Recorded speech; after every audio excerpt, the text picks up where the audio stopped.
All right. Well, I'd like to welcome everyone to today's edition of the Polyploidy webinar. Before we get started, I just want to say this is our last webinar here of the this academic year, and I'll post a link in the summer, sometime in August, probably to get things organized for next academic year's series. We'll stick to this once a month, first Wednesday of the month schedule that seems to be about the right amount uh, of time and interest in speaking, but balancing that with hearing from quite a few different folks about their research. I just want to also say that thanks everyone for participating, and thank you to today's two speakers. This is our fifth anniversary. We started in April of 2020 in the pandemic, and it's kind of hard to believe that we've been doing this for 5 years now. But I appreciate everyone participating and volunteering to speak and coming to ask questions and just engaging with all the great research that's happening in our community. All right, with that, I'd like to introduce our lineup today. So up first is Raymond Castillo. Raymond received his bachelor's and master's degree at New Mexico Institute of Mining and Technology under the mentorship of Dr. Joel Charbrough, where he used bioinformatic methods to study the consequences of repeated whole genome duplication in plants. He is now a second-year PhD student in the lab of Dr. Michael Landis at Washington University in St. Louis, where he is broadly interested in phylogenetic comparative method development.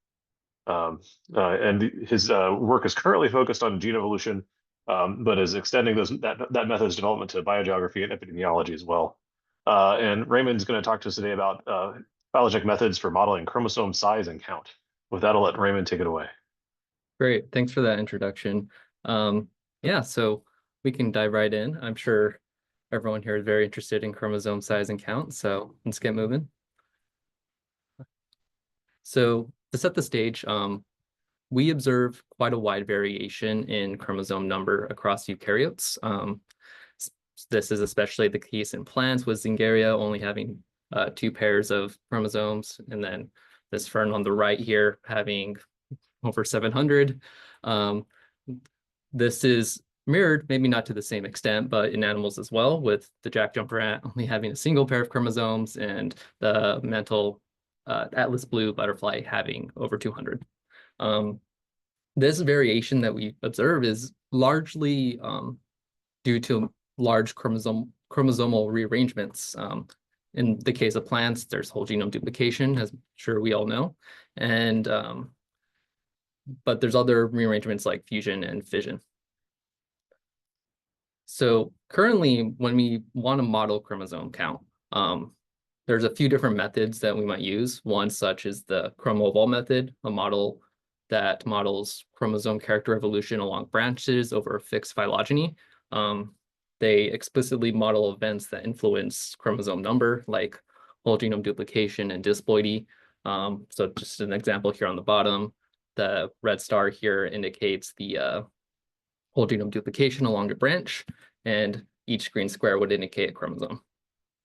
Seems straightforward. There's been multiple expansions upon chromo-evolve. I think chromo-evolve 3 just came out recently, but sort of the basic idea.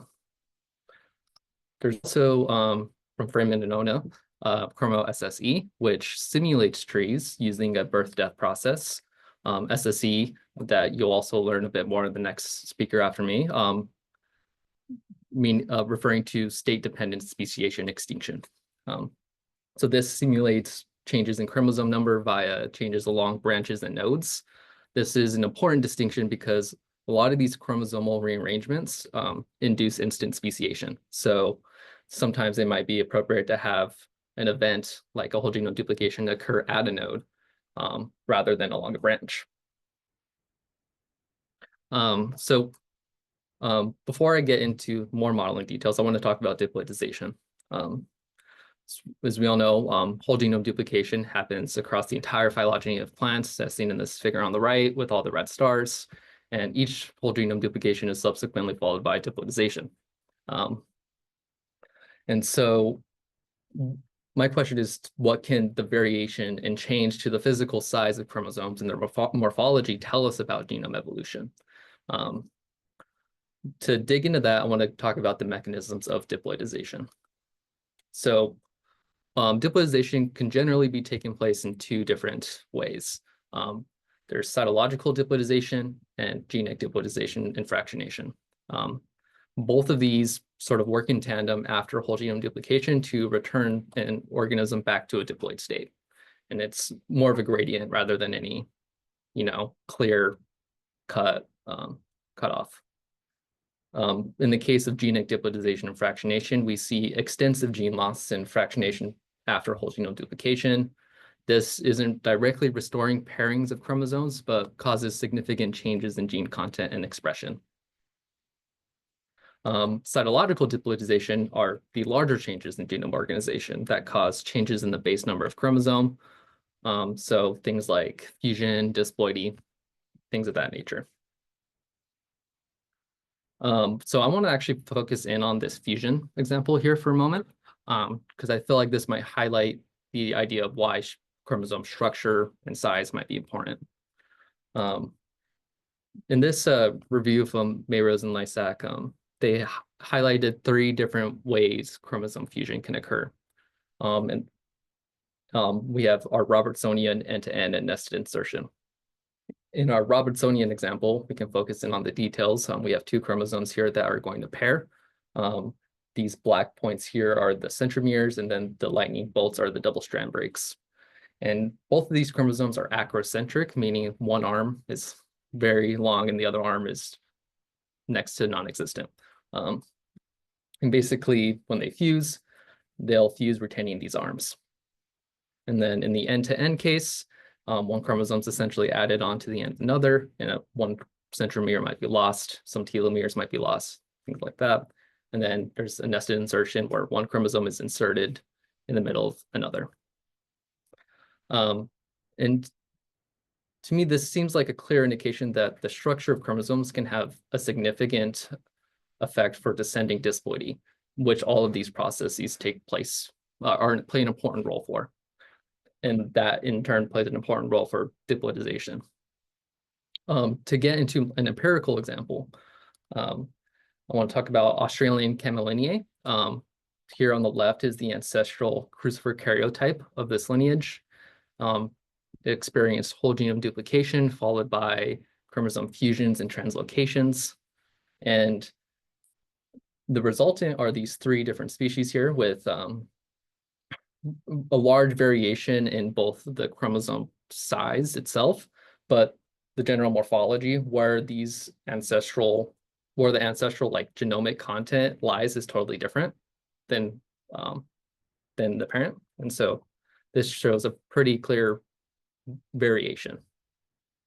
Another example here in Helophilia variabilis, we have a parental hybrid between 2 allotetraploids. And so this parental or ancestral genome has 4 different subgenomes. And through multiple translocations, fusions, inversions, in Helophilia variabilis, we get something like this today. And again, a very large variation in the size of the chromosomes, where the centromeres are lying within the chromosomes, things like that. And there are some current methods that are kind of looking at the morphology of chromosomes.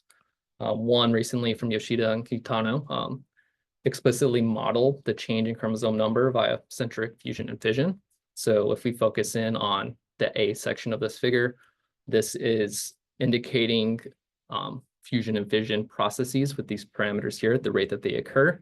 And then in figure B here, they indicate where the centromere is lying along the chromosome with the circle. And so they're distinguishing between metacentric and acrocentric chromosomes and the transition rates between them. And then they can do some interesting Markov process in the space of like a karyograph, which I think is interesting here on figure C. So that brings me to sort of my main question here. How can we account for chromosome size to inform genome evolution? And that's primarily been the focus for my research for the past year or to 6 months. And that brings me to chromosize SSE, a phylogenetic model for understanding the influence of genome size and number on diversification. So just want to talk at a high level about the model design. So in chromoeval and chromosome, we might indicate chromosomes. We can think of them like these distinct blocks. We have 4 chromosomes here on the left. In chromosize SSE, we can indicate chromosomes by thinking like distinct columns. How many columns of these green squares do we have? We have 4 chromosomes. But we also assign some arbitrary block, some like building block for like a genomic block for the chromosome itself. So we have one chromosome that's 4, another that's 3, another that's 2, and the last one that's 2 in length. We represent this by putting it in an ordered vector we call S. And so the reason why it's ordered is important because even if these 2 columns are swapped, the ordered vector S remains the same to keep that state space a little bit constrained. So we don't have to worry about all these different permutations. That being said, there's some valid states still have to meet some criteria, like a max and minimum genome size, a max and minimum number of chromosomes, a max and minimum chromosome size. We can get a bit into that in a minute, but first we can talk about some event types you can use in this model. So like in chromo SSE, we can have event types occurring along branches or nodes. So we can have our cladogenetic changes like whole genome duplication here, or we can have it along a branch. Maybe it doesn't induce speciation, things of that nature. That is indicated by the subscript. So row A would be anagenetic, and then row C would be cladogenetic. Or if you're not distinguishing, just row K. Many event types from chromo SSE and chromoeval can be carried over, which is really nice. So whole genome duplication, we can gain a single chromosome, so one chromosome is duplicated. We can also lose a chromosome, losing one from the parental state. But we can also add new events, something that changes the size of the chromosome. So maybe one chromosome gains a block somehow, or one chromosome loses one of these blocks. Adds a little bit more flexibility. We can also think about questions related to fusion. Maybe these 2 chromosomes fuse in some way. This is an interesting case because not only is this changing the count of chromosomes, but it's also changing the size of the chromosome at the same time. And this is also the case for fission, in which a chromosome splits. And then last but not least, we also have translocation, in which maybe one chromosome gives information to another, but still remains in the genome. There's also our classic birth and death parameters, so speciation and extinction, that are in all birth death models. And these would be just vanilla, no state change. So I want to talk about a constrained version of this model, how many states are in it. If we take some starting parameters, like we have 5 of those green blocks to work with, but we have to use at least 2. And then we can have up to 4 chromosomes, but have at least 2. And then each chromosome can only be about 4 blocks, but have to be at least 1 block. That alone, in this very constrained state space, gives us 12 states. And they're all listed here. And again, they're all ordered vectors, so we don't have to worry about different permutations. Even in this constrained state space, I can show you some unique dynamics within it. So let's take fission, for example, going from state 2,2 to 2,1,1. This is interesting because there might be multiple ways to arrive to the same end state within this sort of event. The left chromosome may undergo fission, or the right chromosome might undergo fission. And so we have to add some additional multiplier to the parameter itself and multiply by 2 in the Q matrix. Additionally, this can get a little bit more complicated for cases like fusion, where now we have to figure out how many ways these chromosomes compare together in this case in 1,1,1,1 to form the state 2,1,1. And there's 6 in this case. Really cool dynamics that seem to grow very fast the more states we have. And to show how these states increase dramatically, what I did is I fixed some minimum values to these starting parameters and started making 3D plots to show how the state space increases as I increase this max genome size. So for this plot, we have 2 of those green blocks to work with. And with these fixed minimum values, at most, with the max chromosome size and max chromosome number, we have a state space size of two distinct states. But if we add 50 more blocks to the equation, immediately we have 100,000 states. What if we add 50 more? 102,000 states, not 180,000 states. Yeah, it gets big quite fast. Now, it might not always be that big. Maybe you don't want your minimum values to always be that, whatever. But that goes to saying very large state space is going to make some issues down the line that we can talk about. But how can we validate a simulator that has a large state space? Well, there's a couple things we can do. We can verify that the basic birth-death process of the simulator, so ChromoSSC in this case, is working as expected by comparing it to other simulators that have been validated already. So in this talk, I'll show you some plots comparing to phytools. We can also compare a constrained state space to test basic chromosome dynamics. So we can build a constrained model in a coding language like RevBase for comparison and inference. And with this constrained state space, we can maybe even get a likelihood out of it. Now, that's currently in progress, so I won't have results for that for you soon for this talk, but hopefully soon we'll have something up. But we can talk about this first part. So we simulated 10,000 trees under chromosize SSC and phytools under the same conditions, setting the birth parameter, the death parameter, and the age all to the same value, and compared some basic street statistics and compared the distributions of trees. So for the number of extant taxa, so the number of taxa at the leaves of the tree, here's our plot. Looks like a pretty nice distribution here. It seems to arrive at a pretty close distribution to each other. Chromosize SSC being the pink and phytools being the blue. We can also look at the beta statistic. Again, is pretty hopeful here that these are modeling birth death the same way. We can also look at gamma statistic, which we would expect to be a normal distribution in a birth death process. And you see there's a little bit of wiggle room here, then this might be some sampling error. So we might simulate 1,000,000 trees and compare it to 1,000 trees and make sure, but we're pretty confident this is at least roughly the same distribution. And then you can look at tree height. And again, really nice match here. The difference might be due to like some kernel density estimators at the boundary values. Who knows? But yeah, so that's about as far as we have for you today. So in summary, chromosize SSC models chromosome size and count. So we have our cladogenetic and angenetic events.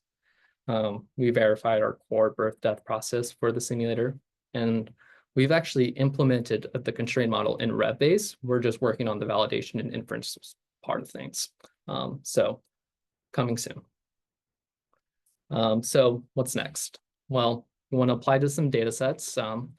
Right now we're thinking hominids, bovids, just because we have good chromosome information about them, and they've undergone some recent fusion type things. But plants that might have, more interesting variable genomes. We're thinking, Biscutella, Heliophylla variabilis, like I mentioned earlier.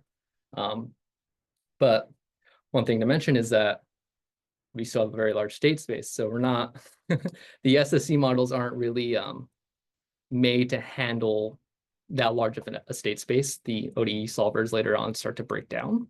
And so what we're planning on doing is using deep learning to maybe get some parameter estimates. My advisor, Michael Landis, and postdoc Emmett Thompson recently came out this preprint on Fiddle, which is a Python package to do some deep learning to get where we just generate millions of trees and see if we can get some parameter estimates.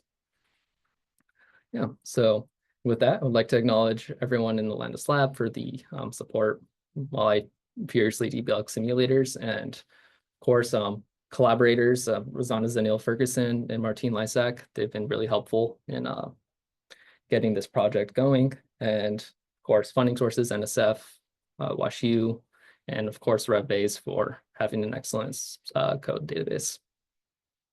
And with that, I can open up to questions. All right. Well, thank you for a great talk. I hear people in the lab clapping for you. So, yeah, anybody has any questions, feel free to put those in the chat or pop them up on raise your hand and we can pop up the video. It usually takes a second or two. But while we're waiting, I'll go ahead and ask the question that I was thinking about. First of all, this is really, really cool. I was just saying, it seems like the constraining thing here is going to be having the sort of input data for uh, karyotype, that kind of detailed karyotype information, right?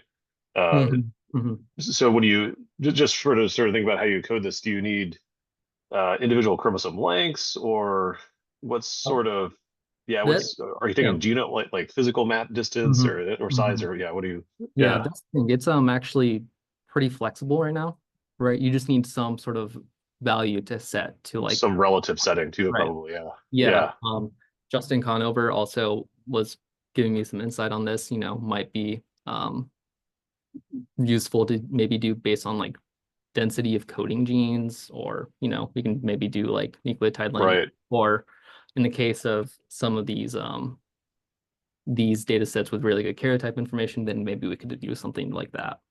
Um, Very cool. so it's Yeah, all all pretty open right now. very, very nice. Yeah, great. Um, yeah, anybody have any questions? Yeah, I have a question here, Raymond. Great talk. I really enjoyed hearing about that more.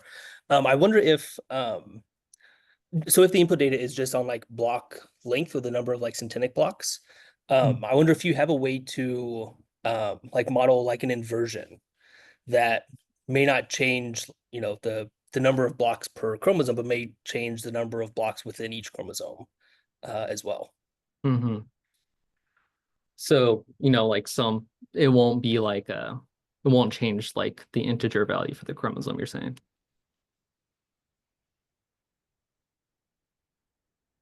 Is that what you're asking? Oh, sorry, I think I lost your sound real quick.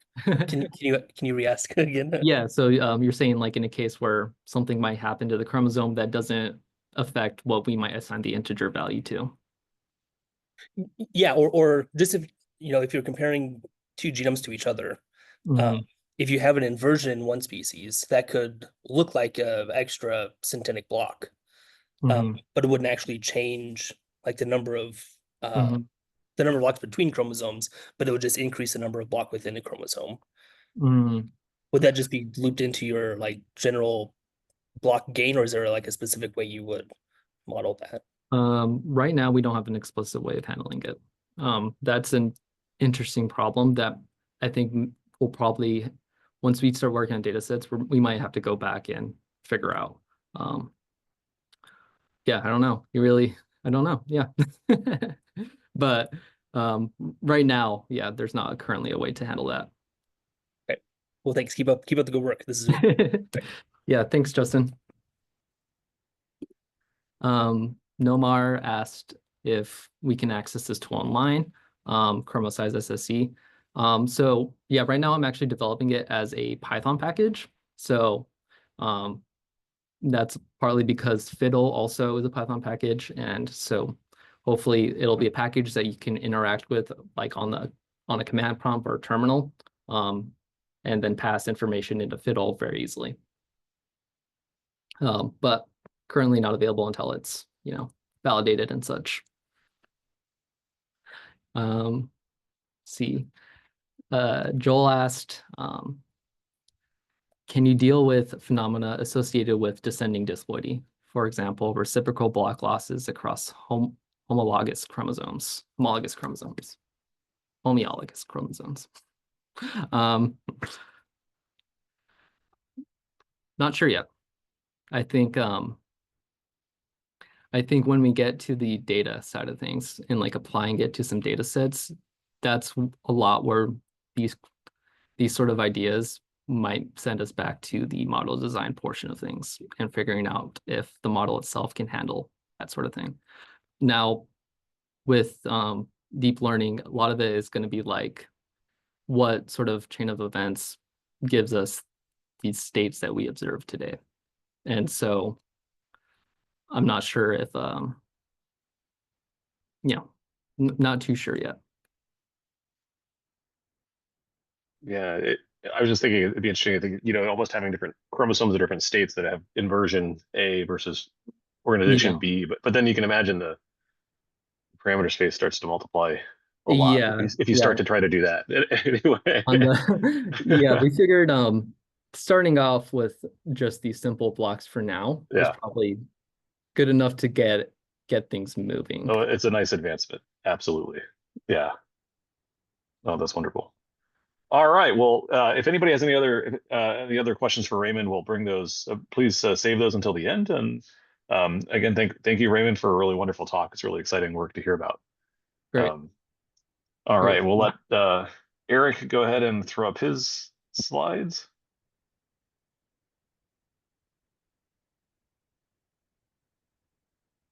And while he's doing that, I'll go ahead and get our introduction going. My computer is freezing. There we go. All right. Well, our next speaker is Eric Hagen. Eric received his PhD in biology at the University of Arkansas, where he studied the effects of polyploidy on the evolution and biogeography of flowering plants. He's currently a postdoc at the University of Toronto in the Department of Ecology and Evolutionary Biology. Today he's going to talk about two projects, one published and one not quite yet finished, that involve using state-dependent speciation and extinction models to study how polyploidy affects diversification. And he tells us that there's a pretty good snowstorm happening right now. So if we hear any blizzard sounds, to know that's what's happening. All right. And I think, Eric, we now see your sort of presenter view there, if that instead of the normal one.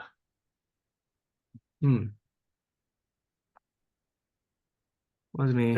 It looked good on the practice run earlier. So How's that? No, that's good. Perfect. That's good. Okay. Yep. So, hello everyone. I'm going to tell you about a couple projects that I worked on as a PhD student at the University of Arkansas with my advisor, Jeremy Beaulieu, one of which is still ongoing. So, polyploidy is believed to be associated with the evolution of several beneficial traits, including things like greater colonizing ability, and ancient polyploidization events are hypothesized to have occurred at or near the origins of several very diverse clades. So naturally, people have speculated about whether polyploidy affects diversification in consistent ways. J.B.S. Haldane, for example, was fascinated by the fact that polyploidization allowed for immediate speciation within a single generation. He wrote that polyploidy was potentially a major force in shaping evolution. However, others, like Ledyard Stebbins, who has shaped theories on plant polyploidy very strongly, repeatedly wrote how he viewed polyploidy as an obstacle to evolution. In particular, he thought that polyploidy made it more difficult for beneficial mutations to be selected for because their effects could be masked by non-mutant alleles and other copies of the genome. And his views are often summarized as thinking that polyploidy was essentially a dead end, though, as has been pointed out, he never actually said those words. So debate about whether polyploidy is a dead end continues to this day, but the criteria for determining this nowadays largely focuses on calculating evolutionary rates from phylogenies. There are several phylogenetic criteria for determining dead-end traits, the most common of which is a trait that's advantageous in the short term, but disadvantageous in the long term. And one test for such dead-end traits is to examine tippiness, where a trait evolves often and leads to extinction often, which is shown here. So it causes a pattern where lineages possessing the trait occur very close to the tips. And at various points in recent history, modeling studies have shown support for polyploid plants lowering diversification relative to diploids, increasing diversification, more complicated relationships between ploidy and diversification, and arguments that the highly linked trait of breeding system is more strongly associated with diversification shifts. Recently, I wrote a brief review arguing that in present-day polyploidy research, there are actually two distinct dead-end hypotheses that are often discussed interchangeably in the literature. One is essentially the modern dead-end hypothesis I've described to you, that polyploidy consistently leads to decreased diversification relative to diploids. And if we see a good portion of plants that are polyploid, it could be because of neutral accumulation of polyploids in a kind of ratchet model. This is especially favored by people who think that polyploidization is largely irreversible. While the other dead-end hypothesis is the rarely successful hypothesis, in which polyploids mostly lead to decreased diversification, but in some cases lead to radiations, sometimes massive diversification events.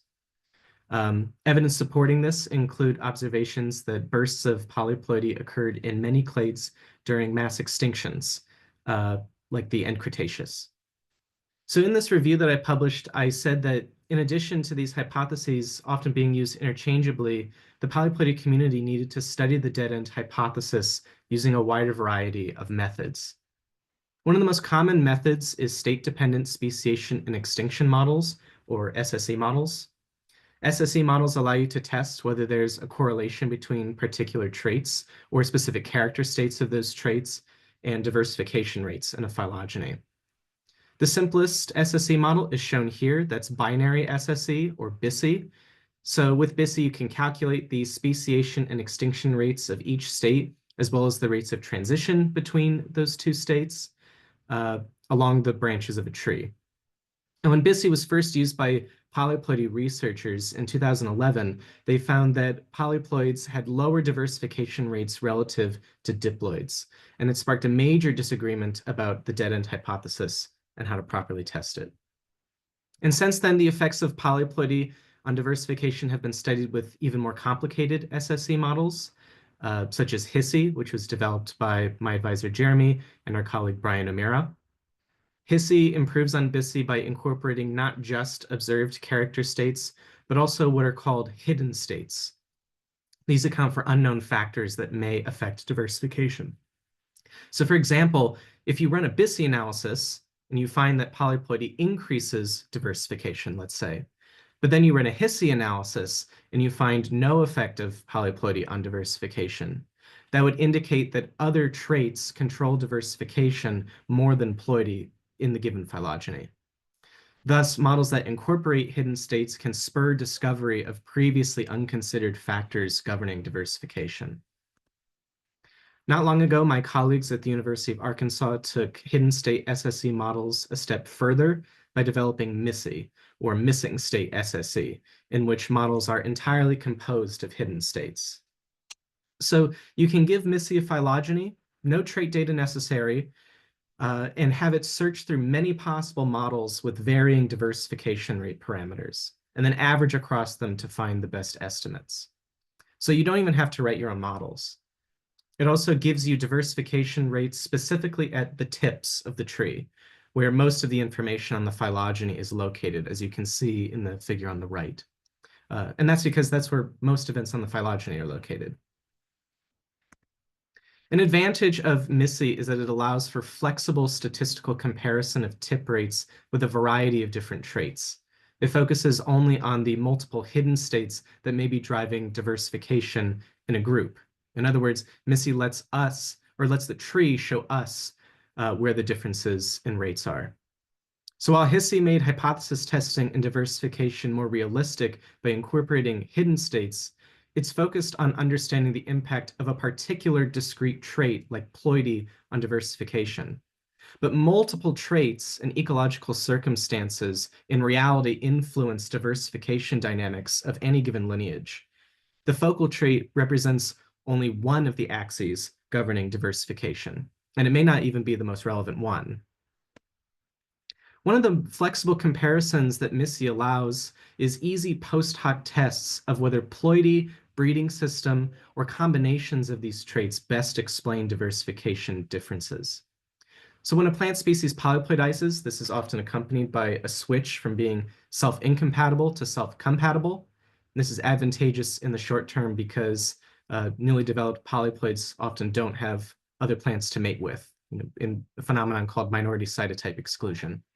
So polyploid survival may hinge on the ability to breed with yourself. In previous studies, particularly one done by Rosanna Zinel-Ferguson and colleagues, have found that differences in diversification rates are better explained by differences in breeding system than by ploidy states. So this particular study was conducted with Hissy, and I wondered if I would get similar results using Missy to study tip rates specifically. And I chose to analyze Solanaceae, the nightshades, if ploidy and breeding system is correlated with tip diversification, not only because Rosanna and her colleagues used the system, but also because it's a well-sampled tree with ample tip data for both traits. So here is the Solanaceae tree with 579 tips. In orange and green at the tips are polyploids and diploids respectively, while red represents self-compatible species and blue represents self-incompatible species. The ball and stick diagram shows turnover rates with longer lines with yellow tints representing tips with higher turnover rates. And the next step was to correlate rates with ploidy and breeding system states. So looking at these box plots visually, my first impression was that diploids exhibited higher rates than polyploids across all 5 metrics. Here's turnover specifically. And when I ran an ANOVA, this was confirmed. Diploids show not only higher speciation rates, but also higher extinction rates than polyploids, and thus higher turnover, diversification, and extinction fraction. But when I ran a phylogenetic ANOVA to account for evolutionary history, that finding went away. The means of these distributions are not actually significantly different. And this suggests that there's more variation in turnover than in ploidy. That turnover is more labile.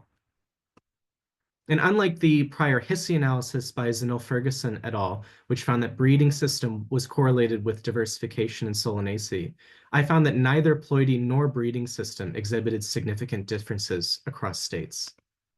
And I attribute this in part to different procedures we use to summarize our model results, but it points to an interesting phenomenon. At least at the tips of Solanaceae, there's no evidence to suggest that polyploidy is a dead-end trait. And the same is true of breeding system, despite work in the past to the contrary. And this highlights the need to differentiate between plants that are currently polyploid, as in this study, and plants that have polyploidy in their ancient history, but aren't necessarily polyploid now. Too often, work in our field sometimes conflates the two, and we have yet to meaningfully account for how to characterize the effects of polyploidy in deep time, including in plants that have since returned to the diploid state. So all the work that I've told you about so far has concerned comparing species that are diploid and polyploid in the present day or in the very recent past. So these are called neopolyploids because they're recently formed. But some species that are diploid today, such as Arabidopsis with its very small genome, have actually undergone polyploidization events in the distant past, sometimes several rounds of them. And these are called paleopolyploids. It's even been proposed that whole genome multiplications occurred at the base of all flowering plants and all seed plants even, leading some to suggest a link between those events and subsequent diversification events. And while the effects of polyploidy have been covered in the literature, we're only beginning to deal with the unique problems that paleopolyploidy presents. So one difficulty with studying paleopolyploidy is that putative diversification rates shifts following polyploidization are often separated from those events by gaps lasting several million years. Schranz et al. Proposed the WGD radiation lag time model, which proposes that diversification lags are caused specifically by dispersal events in polyploid lineages occurring millions of years after polyploidization. But many other mechanisms have been proposed to explain this as well. It's possible that lags are artifactual. So this has been pointed out by Elizabeth Kellogg and others, that the appearance of time lags can be caused by methods that we often use to place polyploidization events on trees.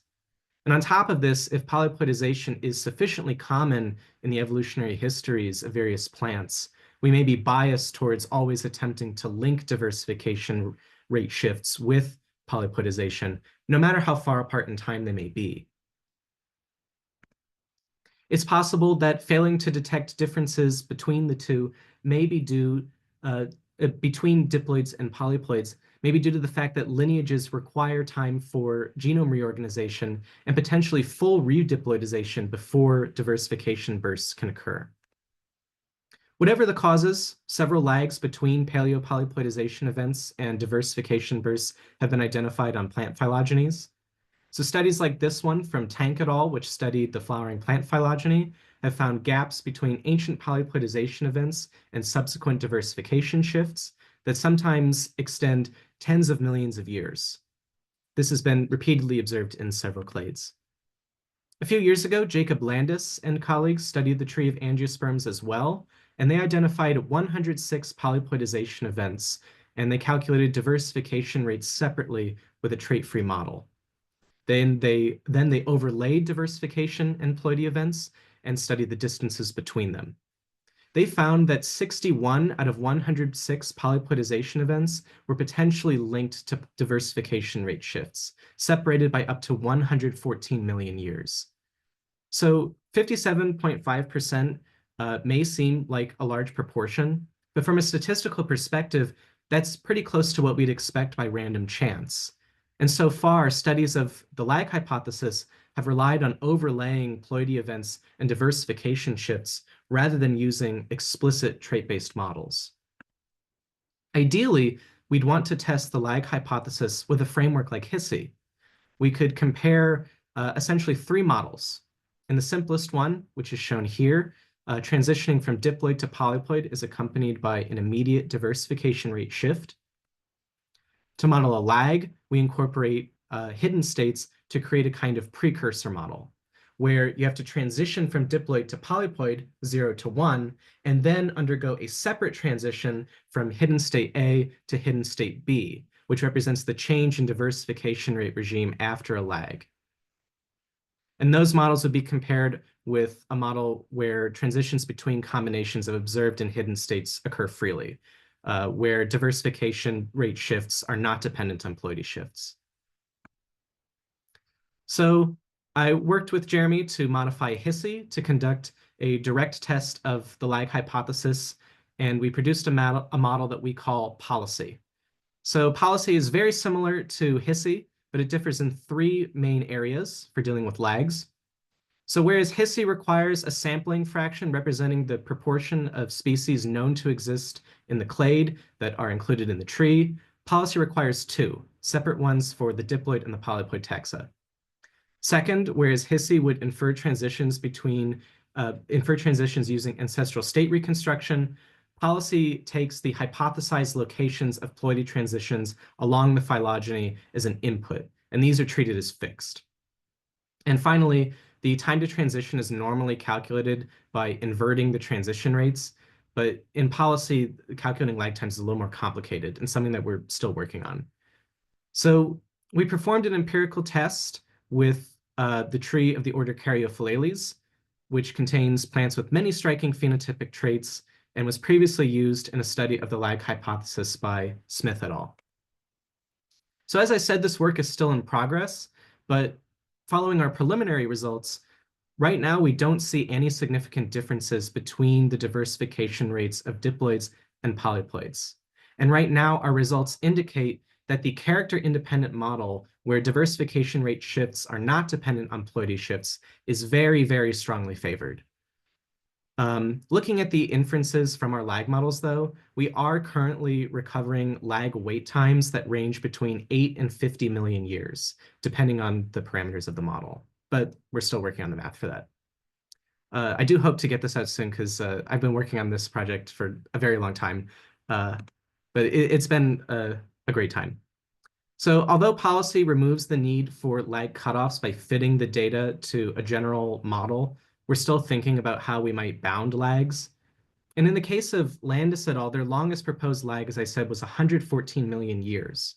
So an analogous scenario would be if a plant polyploidized during the Cretaceous, when the Earth looked like this, and the climate was very different, but it only began diversifying very recently. So one thing that we've been thinking about is how can we be sure that the polyploidization event is responsible for this specific diversification rate shift? But the issue is that rates of diploidization and gene loss, maybe it does take this very long amount of time, but these rates seem to vary quite widely across plants. There's a large disconnect between the lengths of lags discussed in macroevolutionary studies and those observed and the observed rates of diploidization. So in the polyploid taxon Brassica napus, Shang et al. Found several chromosomal rearrangements and aneuploidies after just 10 generations. And this suggests that diploidization is already well underway in this lineage. So before lags can be properly bounded, we need a lot more information on how rates of diploidization vary across plants. Ultimately, whether we're discussing neopolyploidy or paleopolyploidy, the evolutionary effects of whole genome multiplications are likely very dependent on context. It can introduce variation leading to novel traits or the invasion of new environments, but the macroevolutionary effects of polyploidy, at least in the course of my work, seem to be, in many cases, difficult to predict. So while looking at post-polyploidy diversification from a general statistical perspective has introduced a lot of interesting insights, it seems that the effects of polyploidy may need to be analyzed on a case-by-case or clade-by-clade basis, but maybe some of you in the crowd disagree. I hope that you do. And with that, I'd like to thank all the people who have helped out with this work, and I'll take any questions.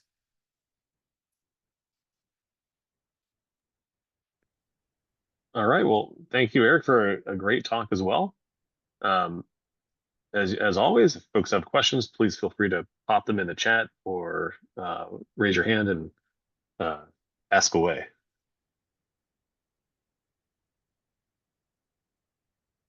But yeah, I'll just say I thought that was fantastic, and I'm not surprised you don't see a relationship there between polyploidy diversification and your new model. I think that it's always been there's been many discussions, but as I've tried to point out to people too, as we add and discover more polyploidies, we're not necessarily going to keep finding more massive new families of flowering plants that we didn't know existed and that have radiations or new diversification rate shifts. And that the likelihood that these are all driving diversification seems unlikely. But so anyway, I really like that personally. But so. All right. Anybody? Yeah, I can ask a question. All right. Yeah, really cool stuff. Is there with these especially these deeper polyploid events, is there a way to distinguish between allo and autopolyploids and whether or not, and maybe if there's some biogeography going on that might elucidate this a bit further? So in reference to the biogeography one, I have a different paper where I looked at the biogeography of polyploids in relation to the latitudinal gradient that you see.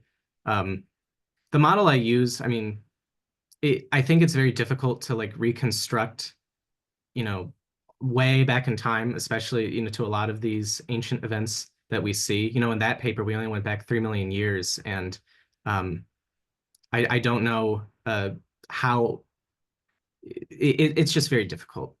And in relation to allo versus autopolyploidy, that is definitely the most frequent question I get. Unfortunately, we don't have a way to distinguish them. From what I've been able to discern, it's very difficult to try to disentangle these histories. It does seem that there's really cool stuff that people are working on right now with phylogenomic stuff to disentangle hybridization histories. But as far as I know, it would be difficult, especially on a large scale, to distinguish between the two, but maybe I'm wrong. I'll jump in there real quick. Tamsin Dunn recently published a set of models to model the demographic history of paleopolyploidy, and to explicitly try to test the allo and autopolyploidy, and that came out in MBE last fall, and it does a really nice job, I think, of addressing that issue. So I think to some extent within up to like maybe saturation, if I remember correctly, right, where you still have power to sort of distinguish those histories. You can do that. Yeah, really I see Carl's interesting. asking. Yeah, I'll have Yeah. to check them out. I won't ramble on too much longer. Yeah, really interesting because it also brings into question how the biogeography itself is different as well further back. Yeah, Great talk. thank you.